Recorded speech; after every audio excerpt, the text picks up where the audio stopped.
Bonjour à tous, je suis Théodore Bricou, technico-commercial secteur Doulan et Hesdin. Bienvenue pour ce nouveau Carême en Plaine sur la culture du blé.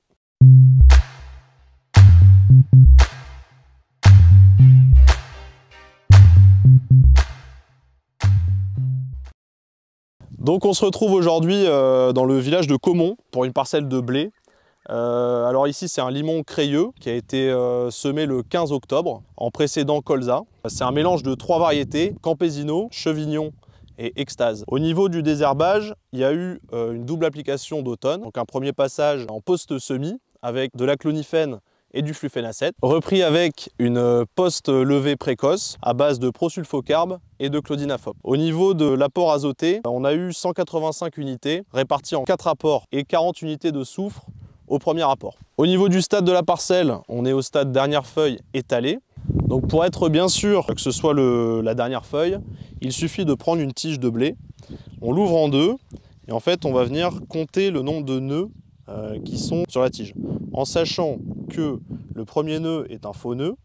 Donc lorsqu'on en a 3, on sait que la prochaine feuille à sortir sera la dernière.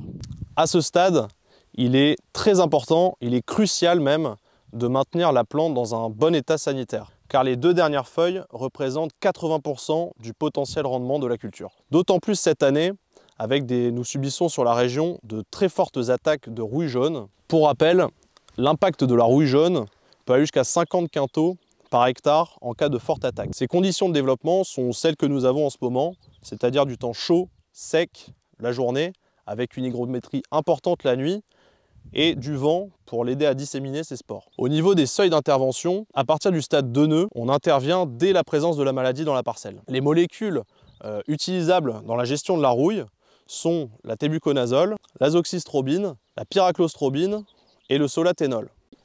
La maladie de la rouille jaune se caractérise par des pustules jaune-orangé. Et après traitement, ces pustules disparaissent pour laisser des traces de brûlure sur la feuille, qui ne sont pas contagieuses.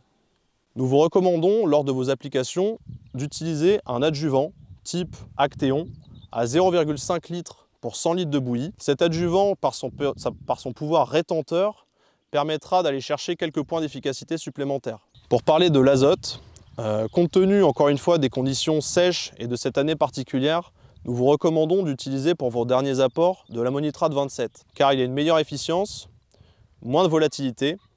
Par contre, comme tout autre produit, il faudra de l'eau pour qu'il soit efficace à 100%. Vous pouvez tout de même utiliser de la solution azotée. Par contre, attention aux conditions d'application. Il faudra de l'humidité et pas de forte chaleur à la suite de l'application pour éviter les risques de phytotoxicité. Vous pouvez également utiliser de l'urée, mais nous vous recommandons de majorer les apports de 20% compte tenu de la volatilité du produit. Malgré tout, peu importe la solution utilisée, la synthèse protéique risque de ne pas être au rendez-vous. Une des pistes d'amélioration serait d'utiliser des produits d'azote foliaire.